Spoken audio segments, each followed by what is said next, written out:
जय जय राम। सादर नमन।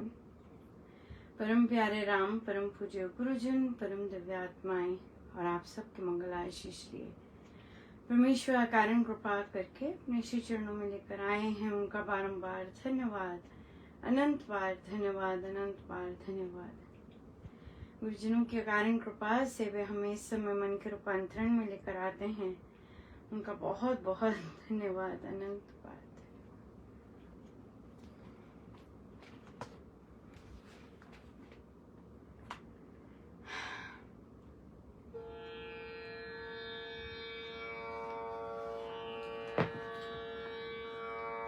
मैं राम नाम में झूमूं, गुरु चरनी पे बारी जाऊं। राम नाम में झूमूं, मैं राम नाम में झूमूं, गुरु चरनी पे राम नाम में झूमूं, गुरु चरनी पे वारी जाऊं। राम नाम में झूमूं, गुरु चरनी पे वारी जाऊं। राम नाम में झूमूं, हो मत वाला नाम से रात दिवस सबका पी कर प्याला प्रेम का हो ही लालो लाल। मैं राम नाम में झूमूं, गुरु चरनी पे वारी जाऊं। राम नाम में झूमूं, अहो मस्ताना मैं हुआ पाकर हरि अनुराग। लगन प्रेम और ध्यान में रहूं खेलता फान। मैं राम नाम में झूमूं, गुरु चरनी पे वारी जाऊं। राम नाम में झूमूं, चढ़ी मस्ती हरि नाम की खोले नयन कपाट। राम राम जय बोल कर लूटी हटकी हार।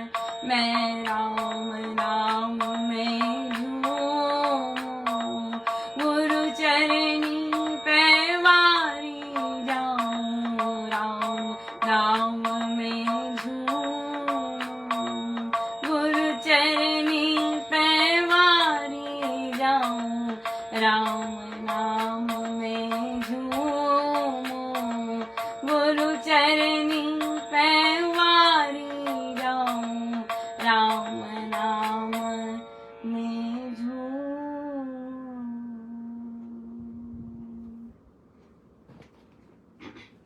श्रीमद् भगवद गीता भाषा जी हम ऐसे बोलते हैं, हमारे गुरुदेव ऐसे बोलते हैं, श्रीमद् भगवद गीता भाषा जी, श्री भक्ति प्रकाश जी, श्री प्रवचन पीयूष जी, श्री रामायण सार जी। इस तरह से जब भी वो संबोधन किया है महाराज श्री ने, इस तरह बोला है। तो कई बार मुझे आश्चर्य भी होता है कि हम जैसे हम ग्रंथ पाठ करते हैं और कई साधक बल्कि हर रोज सुनते भी हैं, लेकिन जब उनकी बारी आती है तो वे बोलते हैं श्रीमद् भगवद गीता, क्योंकि लिखा होता है बस, और उसके बाद नहीं। महाराज पूरा का पूरा आदर सम्मान देते हैं। श्रीमद् भगवद गीता भाषा जी, श्री रामायण सार जी, श्री भक्ति प्रकाश जी, श्री प्रवचन पीयूष जी, प्रवचन पीयूष भी नहीं सो या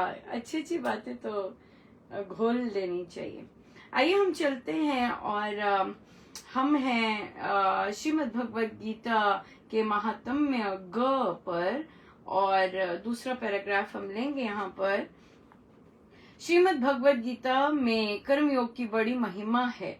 कर्मों के फलों में आशा न लगाकर कर्तव्य बुद्धि से कर्म करना कर्मयोग है।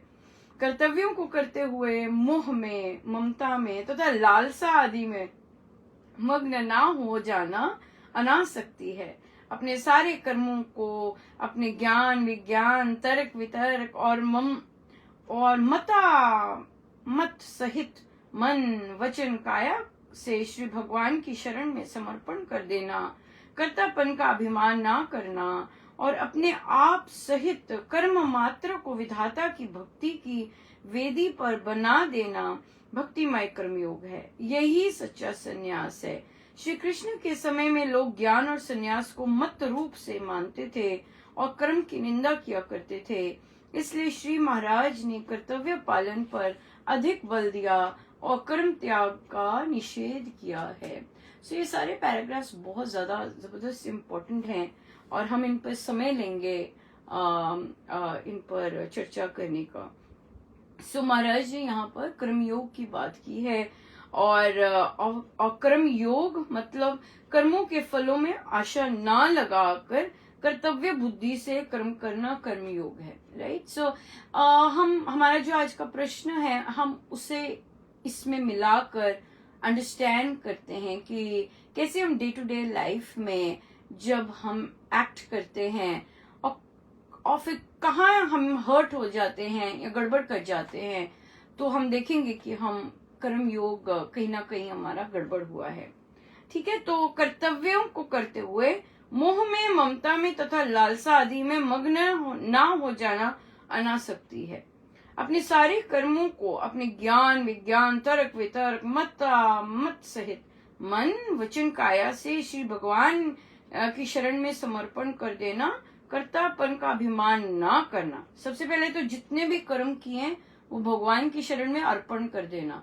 अब इसका क्या मतलब हुआ कि आपने मुझसे करवाया, लो आपके श्री चरणों में, और अब मैं उसकी तरफ नहीं जाऊंगा क्योंकि अब आपके हो गए हैं।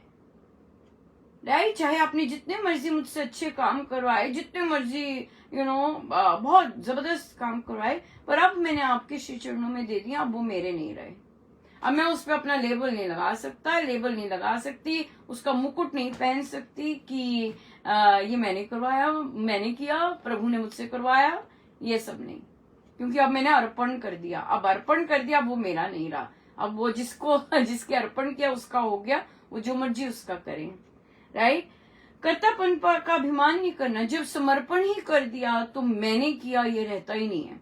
सो समर्पण जब हम बोलते हैं, सर्व अर्पण, यहाँ पर हम गड़बड़ तभी होती है क्योंकि हम उसका रियल मीनिंग नहीं जानते और हम रियल मीनिंग से हम उसे हम एक फैशन के तौर पे बोल देते सर्व अर्पण, या फिर आपकी शरण में मैं आपका, इस तरह से बोल देते हैं। राइट। उसका जो क्योंकि तभी अभिमान है, तभी गड़बड़ है, तभी और बाकी चीजें हैं। और अपने आप सहित कर्म मात्र को विधाता की भक्ति की वेदी पर बलि बना देना भक्तिमय कर्मयोग है। अपने आप को भी कर्मों के सहित। हमारा प्रश्न था कि अनुपमा, मेरी छोटी बेटी 2 साल की है, उसने अपने दादू से कहा, दादू मुझे साइकिल चाहिए। तो दादू तो पहले खींचे और फिर बच्ची ने इंसिस्ट, 2 साल की बच्ची है, राइट, वो इंसिस्ट करती गई, दादू मुझे साइकिल ला दो। तो उसके बाद दादू को खींच जा गई, वो उनको पसंद नहीं आया। तो वे अगले दिन गए तो हस्बैंड की ही दुकान पे गए, अपने बेटे की दुकान पे गए और कहते हैं कि 1500 रुपया दे, तेरी बेटी के लिए साइकिल खरीदना है। अब माँ जो है उनको तो बहुत दुख हुआ कि भाई क्या बात हुई, आप 1500 नहीं दे सकते बच्ची के लिए। राइट। ये नेचुरल है, ये क्या बात की मैं अपने बेटे से ही मांग लिए पैसे अपनी नाती को देने के लिए। सो हर्ट हो गए। हर्ट हो गए। सो अब यहाँ पे हम देखें कि हम अध्यात्म कैसे ला सकते हैं, और गीता जी हमें यहाँ पर जो इंट्रोडक्शन दिया है भक्तिमय कर्मयोग का, वो कैसे अपने जीवन में अप्लाई कर सकते हैं। सो महाराज ने कहा कि कर्तव्यों को करते हुए मोह में, ममता में तथा लालसा आदि में मग्न ना हो जाना अनासक्ति है। तो डेफिनेटली मोह हुआ कि नहीं मोह, कि भाई मेरे बच्चे को ऐसा कर दिया, मेरे बच्चे के लिए, अपनी पोती के लिए एक साइकिल नहीं लाके दे सकते, और वो भी पैसे हमसे मांगे, या मेरे पति से मांगे, या अपने बेटे से मांगे। देखिए जो नोटिस क्या है, ज्यादातर जो लड़के के पेरेंट्स होते हैं उनका जो एटीट्यूड होता है वो बहुत डिफरेंट होता है। अक्सर जितने लोग होते हैं उन्होंने अपने बेटों को जैसे भी रेज किया होता है, वो एक इन्वेस्टमेंट की तौर पे रेज करते हैं कि ये हमारा इन्वेस्टमेंट बैंक है, और फिर उसकी सैलरी, उसके और बाकी चीजें वो ऐसे उसके साथ ऐसे वो करते हैं जैसे कि हमारा ही है, हम ही अपना ही ले रहे हैं, इस तरह से बात होती है। और फिर जहां बच्चे कई रिवोल्ट करते हैं, या अलग हो जाते हैं, या ऐसे ऐसे कुछ करते हैं, फिर उन्हें ऐसे लगता है ये क्या हुआ, हमने तो इतना सारा इस पे लगाया है, जबकि उन्होंने लड़की भी ऐसे ही ली होती है, कि भी हमने इन्वेस्टमेंट की है तो हमें बस मिलता ही जाए। अब थोड़ी सी मेंटालिटी इस तरह की होती है, सबकी नहीं होती बट कईयों की होती है कि भाई, तो उनके लिए बेटे से मांगना इज नॉट कि मैं बेटे से मांग रहा हूं, उन्हें होता है कि मेरा ही बैंक है, मैं अपने ही पैसे मांग रहा हूं, इसलिए। लेकिन बहू को स्ट्रेंज लगता है, बहू के लिए हर चीज अलग अलग होती है, बहू के लिए पेरेंट्स अलग हैं, उनका पैसा अलग है, फिर पति और मेरा पैसा अलग है, तो वो चीज आ जाती है। और फिर ऊपर से लड़की होती है, और फिर वो थोड़ा सा अलग होता है। सो इसलिए हमें अगर मेंटालिटी पता हो कि लड़के के पेरेंट्स ऐसे ही सोचते हैं और ऐसे ही करते हैं, वो फिर इजी हो जाता है अंडरस्टैंड करना। तो यहाँ पे ममता भी है, जिसे एक साधिका जी ने कहा कि अनुपमा हमारे यहाँ पे, उनके बिजनेस है, राइट, तो काम करते हैं लोग, सो मेंटालिटी है। अब वो कहती हैं कि मैं अपने मन से तो उन्हें जो दे दूं वो दे दूं तो ठीक है, लेकिन जब वो मुझसे मांगते हैं ना तो मेरे को बड़ी खिंच जाती है, और मैं उन्हें कहती हूँ कि मैं तुम्हारी नौकर लगी हुई हूँ, फॉर एग्जाम्पल, राइट। तो यहाँ पे एक ही चीज मैं पूछूंगी, आपका ग्रैंडसन आया लेट्स से, और दादी माँ ये बना दो प्लीज, हाँ मैं अभी बना के देती हूँ। फिर आधे घंटे बाद दादी माँ चाय दे दो प्लीज, फिर दादी माँ चाय देने जाती, बनाती है, और दादी माँ थक रही है, राइट, क्योंकि उन्होंने बाकी काम भी किया है, पर फिर 1 घंटे बाद डिमांड आती, दादी माँ नूडल्स बना दो प्लीज, नूडल्स बना दो। तो दादी माँ यहाँ पर अपने आप को नौकर नहीं कहेगी, वो मुझसे ये प्रश्न नहीं पूछेंगी, अनुपमा मैं रिंकू की नौकर लगी हूँ क्या? राइट क्यों वे अपने ग्रैंडसन के सारे काम करने के लिए और बार बार बनाने के लिए डिमांड्स पर अपने आप को नौकर नहीं कहेंगी, लेकिन एम्प्लॉइज जिनसे उनका काम हो रहा है और जिनको वो पैसे भी दे रहे हैं और जिनसे उनका घर का सारी चीजें चल भी रही हैं, वहां पर उनसे काम भी लेना है, और वहां पर अगर एक्स्ट्रा कोई बोल भी देता है कि ये चाय मांगते होंगे, और कौन क्या मांगता है, चाय बना दीजिए प्लीज, तो खिंच आ जाती है, राइट। सो यहाँ पर क्या है कि मोह से प्रेरित है, स्वार्थ से प्रेरित है, लोभ से प्रेरित है हमारे कर्म, और हम इसीलिए एक बार ऑफ एंड ऑन कभी मांगने पर हमें खींच आ जाती है, लेकिन कोई निरंतर मांगता जाए, डिमांड करता रहे, वहां हम अपने आप को, अपनी बॉडी को, अपना सब कुछ को पिस पास के बनाते भी जाएंगे, और ये वर्ड भी नहीं बोलेंगे मैं तेरी नौकर लगी हुई हूँ। बोल के देखिए, बहुत बहुत अच्छा लगेगा आपको, जब आप अपने परिवार के लिए कर रहे हैं और जब आपके हस्बैंड आपको बोलते हैं अच्छा आप ये बना देना, मन में करिए मैं तेरी नौकर लगी हुई हूँ क्या, करके देखिएगा। सो अब वहां पे आपको पता लगेगा ये कैसी बात कर रही है अनुपमा, ये मेरे पति हैं। सो क्या हो गया कि बहुत जबरदस्त भेदभाव है। हाँ, जिस तरह हम घर वालों को ट्रीट करते हैं, अगर हम बाहर वालों को भी उसी भाव से ट्रीट करें, राइट, तो बहुत सुंदर आ जाता है, पक्षपात गायब हो जाता है। इसी पर बहुत सुंदर चर्चा चल रही थी। तो यहाँ पर क्या है कि हमारा एक्सपेक्टेशन आ जाती है हमारी फैमिली मेंबर से। ये तो कोई परिवारजन है, आपके अपने परिवारजन है, आप बहुत सुंदर उन्हें लेके गए, चलिए आज मजे करते हैं, बाहर जाते हैं, अपनी तरफ से आप उन्हें मजे दिला रहे हैं, वो मजे भी कर रहे हैं उस पल, बाहर खूब मजे किए, खाया, ये किया वो किया, तो आपको बहुत अच्छा फीलिंग है कि बहुत मजा आया। तो और प्रभु का बहुत बहुत धन्यवाद आप करते हैं कि बहुत मजा आया। और फिर थोड़ी देर बाद वही परिवारजन करते हैं, ओहो जो तू वहां मुझे ले गया था ना, उसने तो मेरे सिस्टम का सारा गड़बड़ी कर दी, जो तूने मुझे खिलाया था उसने तो अब क्या हो गया। अब आप उस समय जब आप खा रहे थे तब तो कुछ नहीं हुआ, तब तो बहुत एंजॉय कर रहे थे, पर क्या हुआ उसके जो रिजल्ट पे तो ये गड़बड़ क्यों हुई, क्योंकि आपने एंजॉय किया उस पल, परिवारजन ने उस पल एंजॉय किया, उसका धन्यवाद तो दिया नहीं। उसका जो रिजल्ट आया वहां पे कंप्लेंट करने भागे भागे आ गए, धन्यवाद करने के समय या बहुत मजा आया करने के समय नहीं दिखे थे। पर ये तो दूसरे की बात है, जो करवा रहा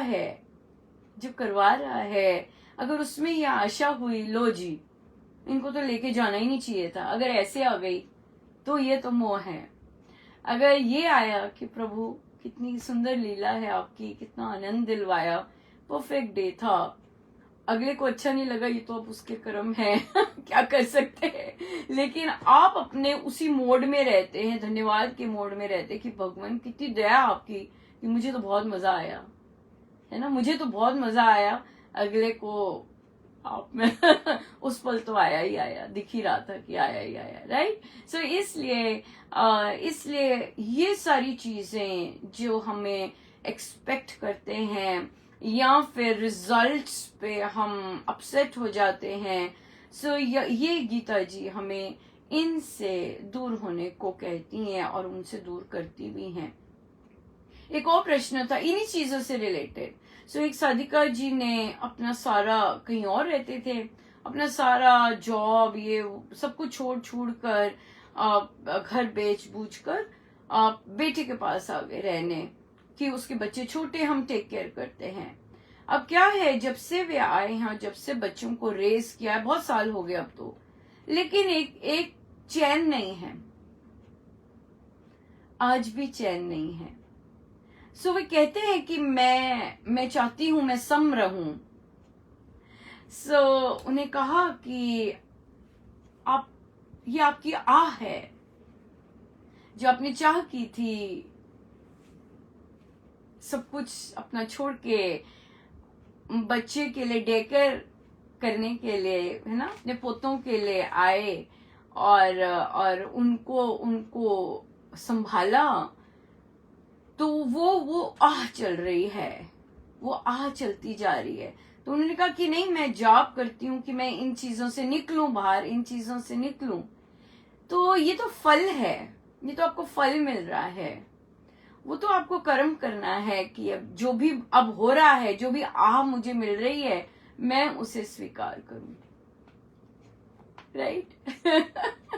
हम कर्म करते हुए ध्यान नहीं देते, और फिर जब हमें उसका फल मिलता है और फल हमें पसंद नहीं आता, और फल जब पसंद नहीं आता तो हम उस फल के निवारण के लिए और वो गड़बड़ करते हैं। सो इससे अच्छा है कि जो काम किए हैं अब तो कर डाले, अब जो फल आ रहे हैं तो फल को उसको इंडोर्स करें, और जहां जहां पिंच होता है, जहां जहां कुछ होता है, उसे हम वहां महाराज को कहें कि महाराज हमें बल दीजिए ये मेरा ही किया धरा है महाराज, इसलिए मुझे बल दीजिए कि मैं ये सब सह सकूं, राइट, मैं ये सब सह सकूं।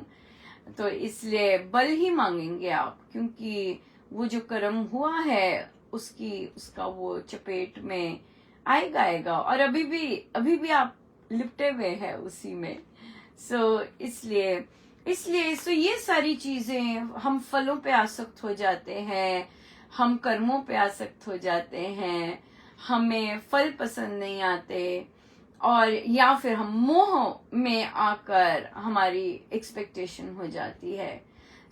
गीता जी और राम नाम, महाराज ने बहुत सुंदर कहा, कल भी टॉक में यही आया था कि राम नाम अंडरस्टैंड करके लेने से जो जीवन में रूपांतरण आता है वो बहुत जबरदस्त आता है, देन की ब्लाइंडली माला घुमाते जाएं, राइट। इसलिए हम अंडरस्टैंड करके राम नाम लें, और फिर जो हम कर सकते हैं उस पर फोकस करें, rather than जो दूसरे कर रहे हैं, राइट। दूसरे नहीं, आपसे पैसे लेके आपको ही गिफ्ट देते हैं, इट्स ओके, अपनी मनपसंद का लीजिएगा गिफ्ट।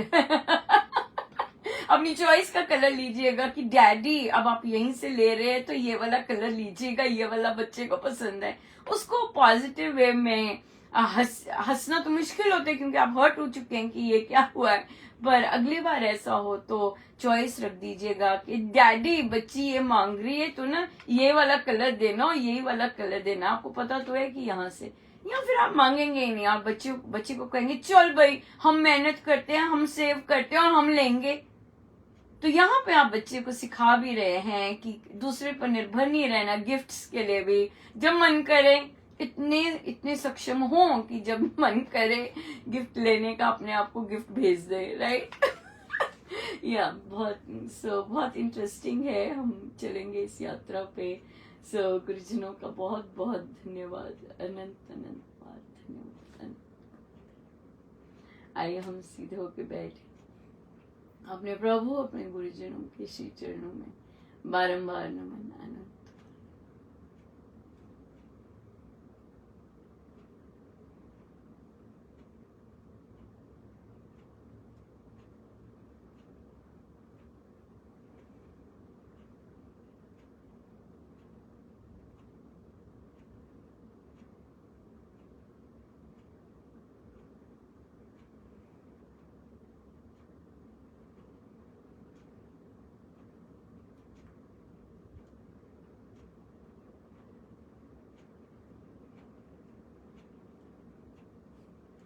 जय जय राम, जय जय राम।